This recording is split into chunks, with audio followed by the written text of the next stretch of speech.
এখানে ওই যে রাসূলুল্লাহ সাল্লাল্লাহু আলাইহি ওয়াসাল্লামের সিনাকে ফেরে ওখানে জমজমের পানিতে ধৌত করা হয়।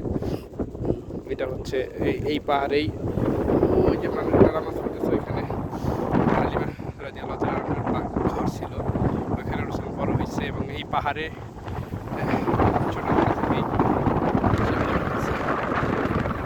চলতো। এই পাহাড়ের মধ্যে ওই ছোট ওই যে নিচা জায়গা এগুলা দিয়ে বকরি চড়াইতো।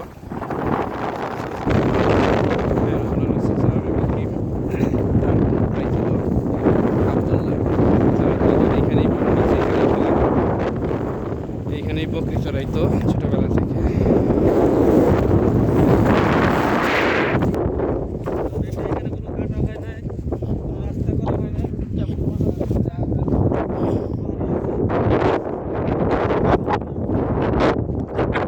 রাসূল এইভাবে এই পাহাড়ের মধ্যে ওঠানামা করতেন এবং এরকম যে ছোটো ছোটো ঘাস পাথর থেকে বকরিগুলা খানা খেত।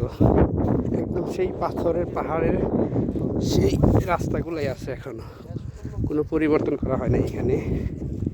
এখানে সৌদি সরকারের পক্ষ থেকে কোনো পরিবর্তন করা হয় নাই, ঘরটা নাই।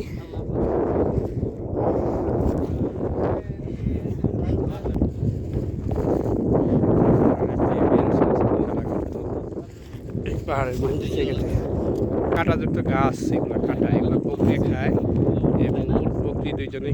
এটাই ছিল হালিমা রাদিয়াল্লাহু তাআলার ঘর। সেখানে ঘর নাই, বাকি কিছু পাথর দিয়ে চিহ্ন করে রাখা হয়েছে। মানুষ একটু নামাজ পড়ে এখানে এসে নামাজ পড়তেই হবে এমন না, কোনো এরকম কোনো ফজিলত নাই বিশেষ। এটা হচ্ছে এই জায়গায় যে মানুষ কিছু দাঁড়িয়ে আছে দেখতেছে। এখানে রাসূলুল্লাহ সাল্লাল্লাহু আলাইহি ওয়াসাল্লাম সিনাকে খুলে জমজমের পানি দিয়ে ধৌত করা হয়। জিবরাইল আলাইহিস সালাম এটা করে। আল্লাহ আমাদের এখান থেকে বরকত নসিব করুন। এই যে এটা হচ্ছে কুয়া, এখানে যে কুয়া থেকে পানি উঠানো হয়, পাহাড়ের পাদদেশে কুয়া স্থাপন। এরকমই কুয়া ছিল হালিমা রাদিয়াল্লাহু তাআলা আনহার। সত্যি এটা সে কুয়া না, বাট ওই কুয়ার একটু সাদৃশ্য আর কি।